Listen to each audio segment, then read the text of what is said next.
Sabi ko na kasi sa'yo, di ba? Ba't di ka na nagpunta dito? Ba't ka pa pumunta dito?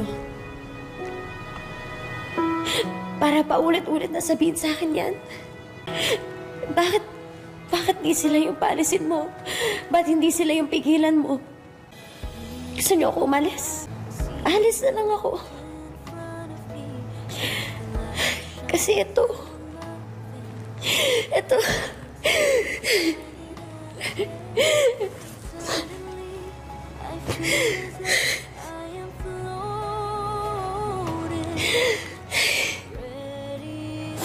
Di ko to deserve.